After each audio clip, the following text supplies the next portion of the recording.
The last video was about dipole.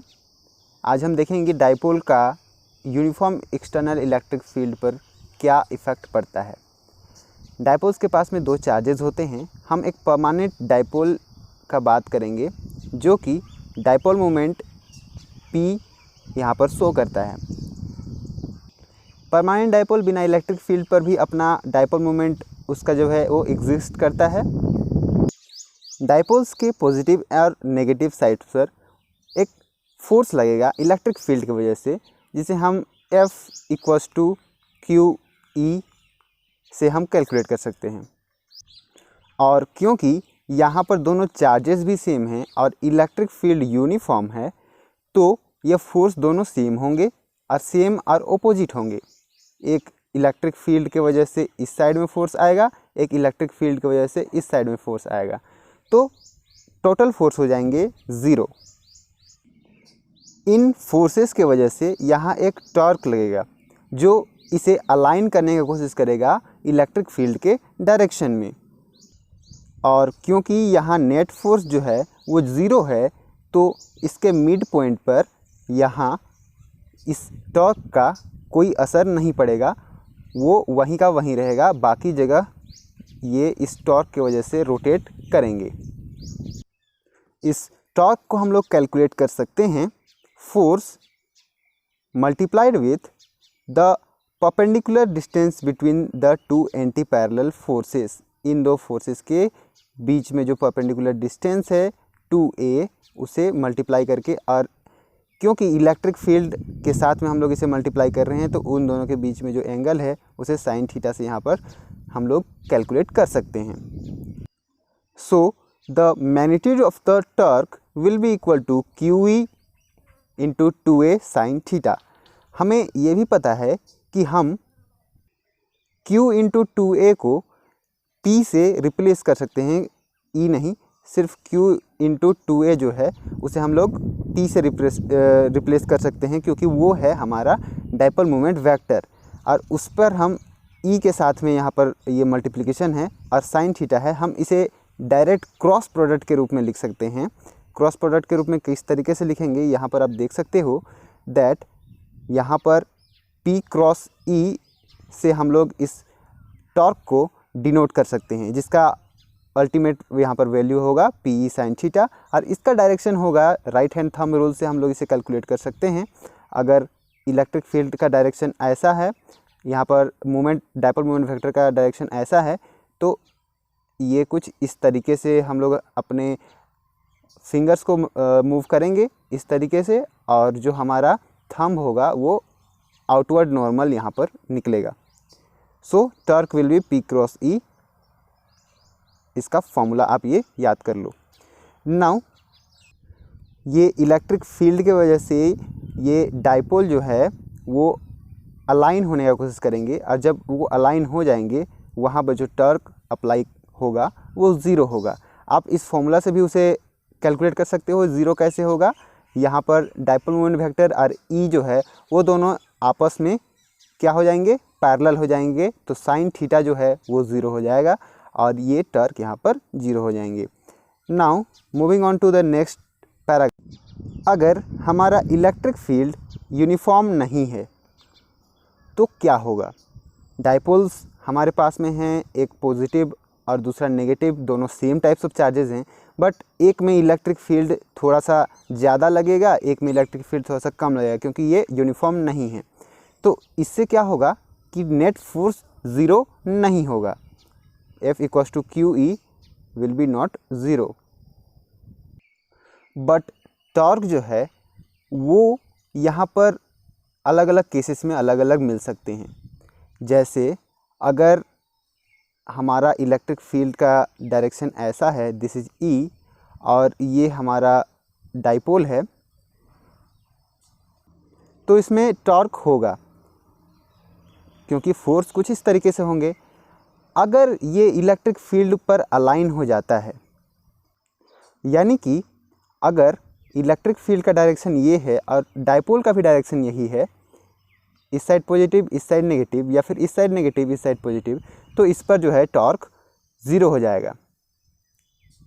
यहाँ पर eventually अगर पैरेलल है, एंटी पैरेलल है, तो यहाँ पर the net torque is 0। Alright, लेकिन यहाँ पर जो नेट फोर्स है वो 0 नहीं है, क्योंकि इलेक्ट्रिक फील्ड यूनिफॉर्म नहीं है।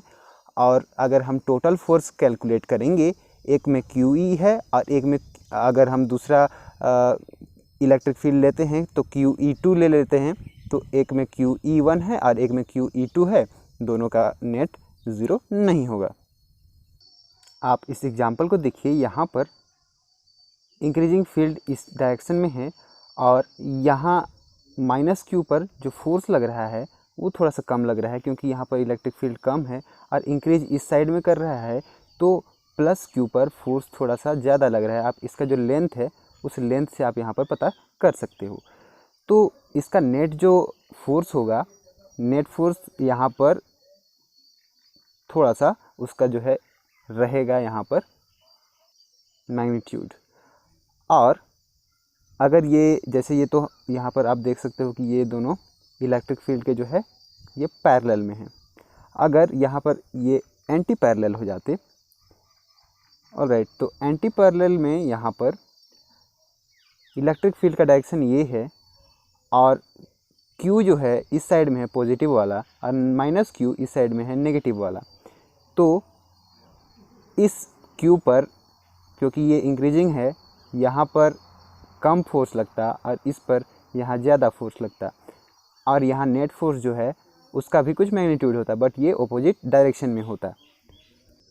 तो जब पैरेलल होता है तो उसका जो नेट फोर्स होता है वो सेम डायरेक्शन में होता है, और जब एंटी पैरेलल होता है तो उसका जो है डायरेक्शन ऑपोजिट डायरेक्शन में होता है। जो नेट फोर्स है उसका इलेक्ट्रिक फील्ड के ऑपोजिट डायरेक्शन में होता है। और हम यहाँ पर एंटी पैरेलल या पैरेलल कैसे डिसाइड करेंगे, तो हम लोग मोमेंट वेक्टर जो है उसका dipole moment vector P vector, उससे हम डिनोट करेंगे। जैसे यहाँ पर डायपोल मोमेंट वेक्टर इस साइड में है, इलेक्ट्रिक फील्ड सेम है, तो इसे हम लोग कहेंगे पैरेलल। और यहाँ पर इलेक्ट्रिक फील्ड इस साइड में है बट डायपोल मोमेंट वेक्टर इस साइड में है, ये है यहाँ पर anti parallel. Now moving on, यहाँ एक जैसे हमने पहले भी कभी ये एक्सपेरिमेंट करा होगा, उस एक्सपेरिमेंट का थोड़ा सा यहाँ पर एक्सप्लेनेशन है। एक्सप्लेनेशन क्या है कि जब हम कॉम्ब को अगर हम हमारे ड्राई हेयर में हम रब करते हैं तो उस पर जो है स्टैटिक इलेक्ट्रिसिटी जनरेट हो जाता है, बट वो स्मॉल पीसेस जो होते हैं आपके कागज़ के, उसे अट्रैक्ट क्यों करते हैं? क्योंकि ये तो यहाँ पर चार्ज नहीं है, उसे अट्रैक्ट क्यों करते हैं? क्योंकि वहाँ पर जो है टेम्पररीली डाइपोल जनरेट हो जाता है।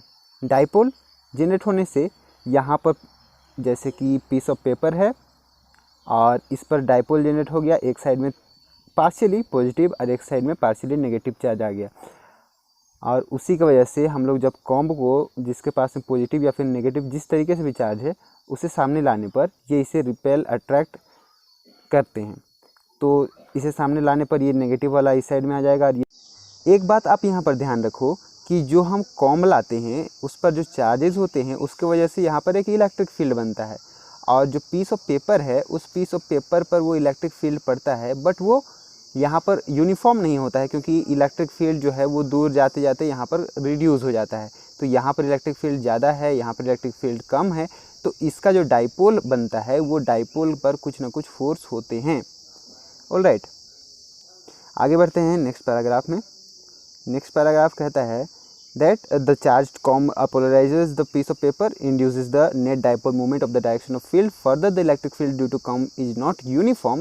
In this situation, it is easily seen that the paper should move in the direction of the comb, क्योंकि वहाँ पर एक फोर्स आ जाता है, उसी की वजह से वो मूव करता है। जो मैंने एक्सप्लेन करा, ये वाला जो यहाँ पैराग्राफ दिया हुआ है, इसी का मैंने एक्सप्लेनेशन वहाँ पर आपको दिया था।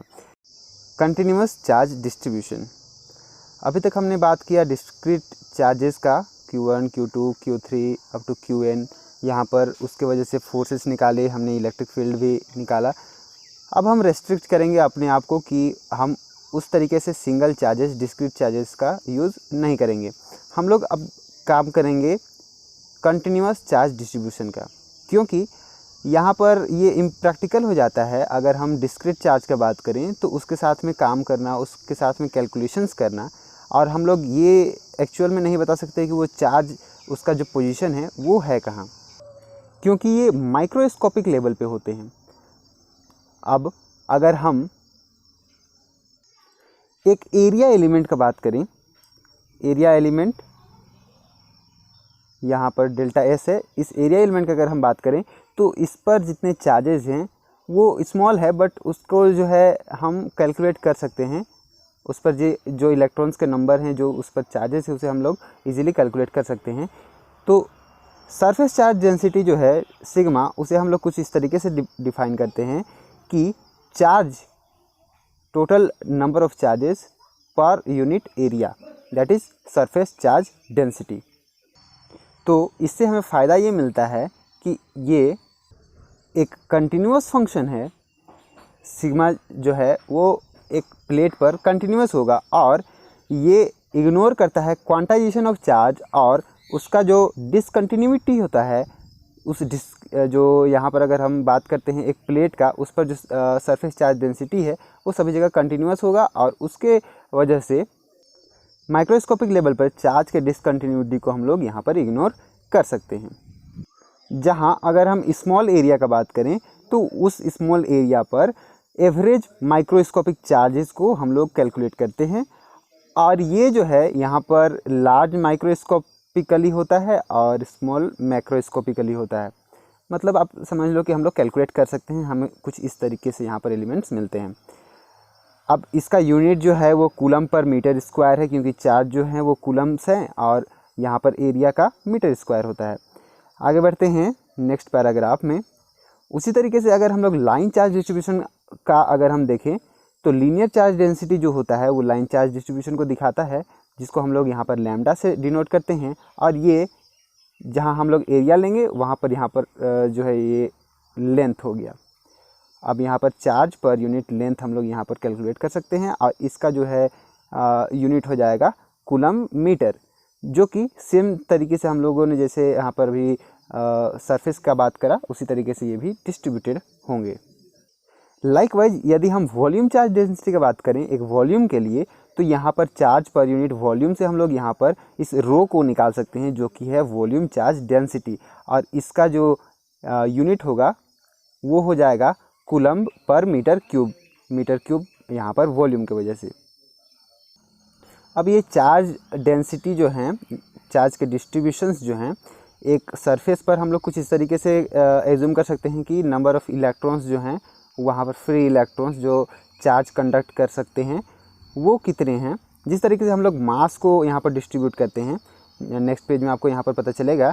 जैसे कि अगर एक लिक्विड के अंदर में हम लोग देखें कि कितने सारे मॉलिक्यूल्स हैं, उस मॉलिक्यूल को वो कितने दूर में सेपरेटेड हैं, और उन मॉलिक्यूल्स का इंडिविजुअल मास ना निकाल करके हम लोग एक एलिमेंट का मास निकालते हैं, एक उस प्लेस का छोटा सा एलिमेंट का हम लोग मास निकालते हैं। उसी तरीके से हम लोग एक एक इलेक्ट्रॉन का चार्ज कैलकुलेट ना करके एक छोटा सा एलिमेंट ले लेंगे और उसके अंदर में जितने चार्ज हैं उसे कैलकुलेट करते हैं। ये है बेसिक कॉन्सेप्ट, बहुत ही इजी कॉन्सेप्ट है। अब हम फील्ड निकालेंगे। यहाँ से यहाँ तक के जो पैराग्राफ में दिए हुए हैं उसका मीनिंग ये है कि जैसे हमारे पास में अगर हम वॉल्यूम चार्ज डेंसिटी निकाल रहे हैं तो वॉल्यूम चार्ज डेंसिटी के लिए delta Q divided by delta we हम निकालते हैं। अगर हम यहाँ पर चार्ज निकालें इस surface charge volume charge density पर, तो इसको इधर मल्टीप्लाई कर देंगे तो हमारे पास में जो है चार्ज की जगह में हम लोग रो डेल्टा वी यहाँ पर कर सकते हैं। डेल्टा क्यू की जगह में हम लोग यहाँ पर रो डेल्टा वी लिख सकते हैं।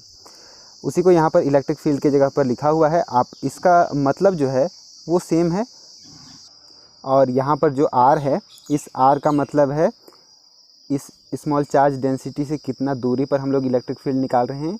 इन दोनों के बीच का जो डिस्टेंस है आर डैश, वो यहाँ पर लिखा हुआ है, और इसी का जो वेक्टर जो है आर डैश वेक्टर, वो इसका डायरेक्शन को शो करता है।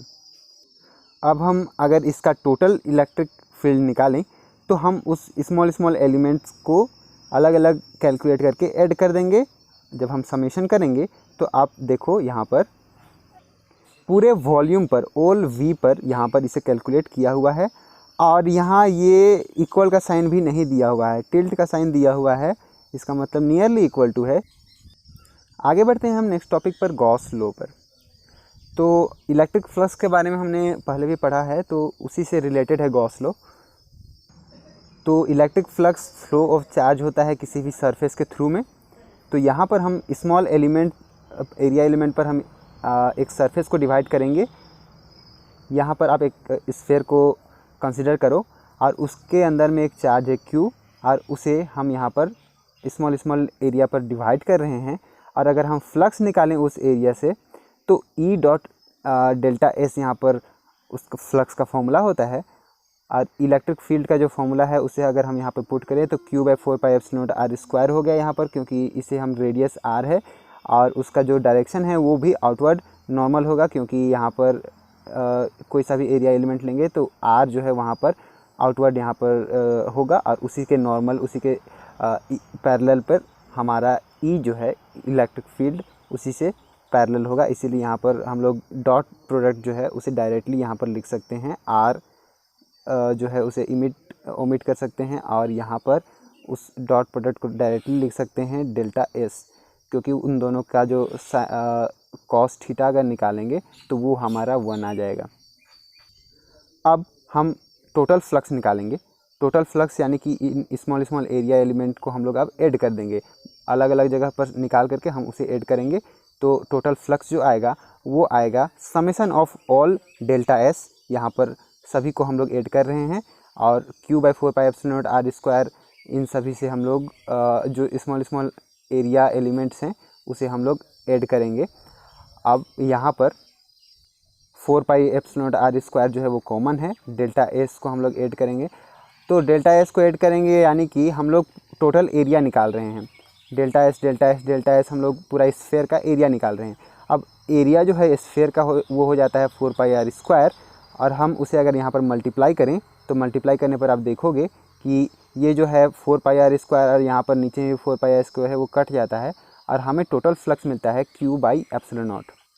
यहीं से इलेक्ट्रिक फ्लक्स जो है उसका गॉस लॉ के थ्रू यहाँ पर एक फॉर्मूला आता है जिसे हम गॉस लॉ कहते हैं।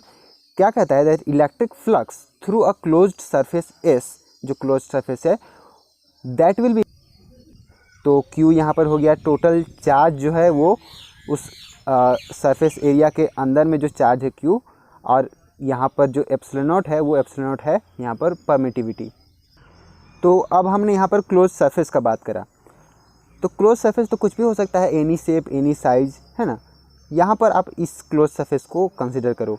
यहाँ पर इलेक्ट्रिक फील्ड जो है उसका डायरेक्शन यहाँ है, इस साइड में, यहाँ से इंसर्ट कर रहा है, यहाँ से निकल रहा है।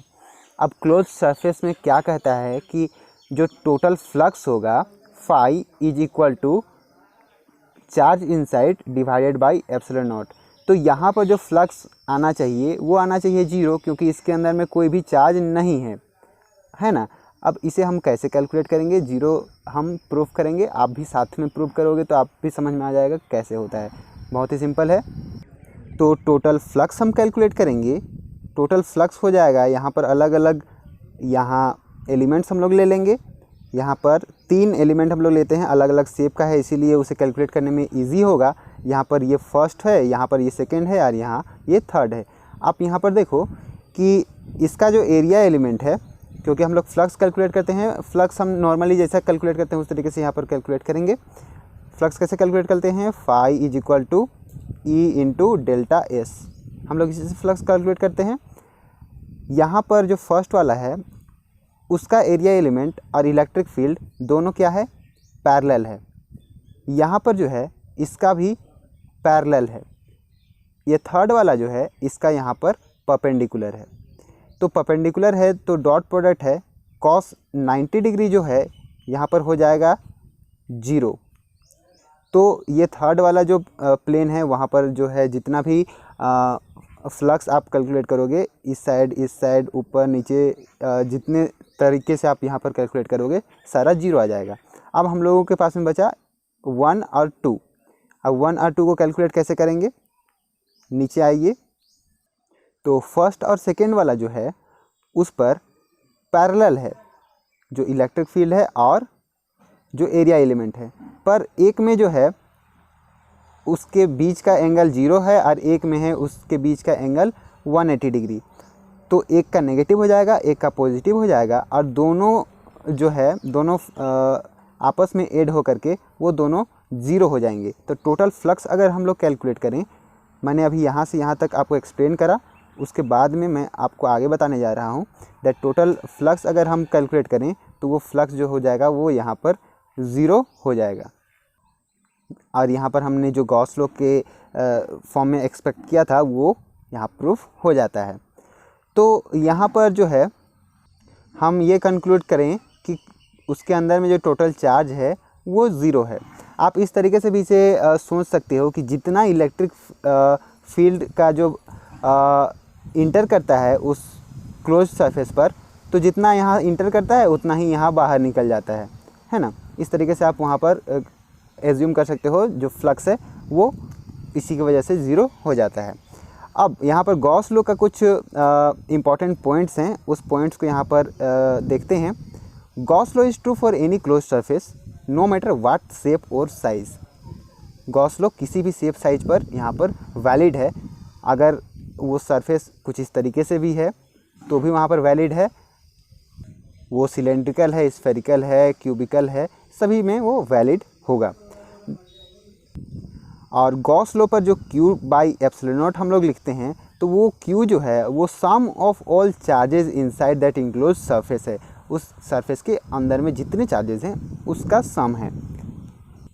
हमारा नेक्स्ट पॉइंट कहता है, अब मान के चलिए अगर हमारे पास में कुछ इस तरीके से एक जो है कंडक्टर है और उस पर चार्जेस हैं, और हम अगर इस पर एक गॉसियन सरफेस लगाते हैं स्फेरिकल, ठीक है ना। अब स्फेरिकल गॉसियन सरफेस लगा रहे हैं तो कुछ पार्ट यहाँ पर बाहर निकल जा रहे हैं और कुछ पार्ट अंदर में हैं।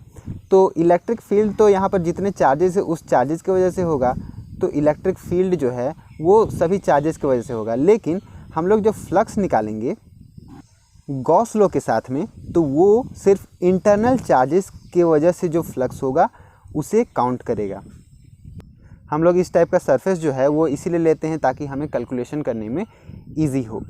Now moving on to the next point. तो गॉस लॉ के एप्लीकेशन के लिए हम लोग कुछ जो है सिमेट्रिकल सरफेसेस लेते हैं, तो उसे हम लोग कहते हैं गॉसियन सरफेस। और उस गॉसियन सरफेस को हम लोग चूज़ कर सकते हैं किसी भी शेप में, बट वो जो है हमें कैलकुलेट करने में इजी हो उस तरीके से हम लोग उसे चूज़ करते हैं। और यहाँ पर हम लोग को एक बात का ध्यान रखना है कि गॉसियन सरफेस जो है किसी डिस्क्रीट चार्ज से पास ना करे, क्योंकि इलेक्ट्रिक फील्ड उस डिस्क्रीट चार्ज से जो है वो वेल डिफाइंड जो है नहीं होता है। क्योंकि अगर हम लोग उस चार्ज के नज़दीक जाएं तो इलेक्ट्रिक फील्ड ग्रो करेगा, और गॉसियन सरफेस को हम लोग पास कर सकते हैं किसी कंटिन्यूअस चार्ज डिस्ट्रीब्यूशन से, वहाँ पर कोई रेस्ट्रिक्शन नहीं है। गॉस लॉ को हम लोग कैलकुलेशन करते हैं जो है किसी सिमेट्रिक सरफेस बना करके। सिमेट्रिक सरफेस बनाते हैं, स्क्वायर बना सकते हैं यानी कि क्यूब बना सकते हैं, है ना, ताकि यहाँ पर जो है वो सूटेबल गॉसियन सरफेस बने और उसे हम इजीली कैलकुलेट कर सकें।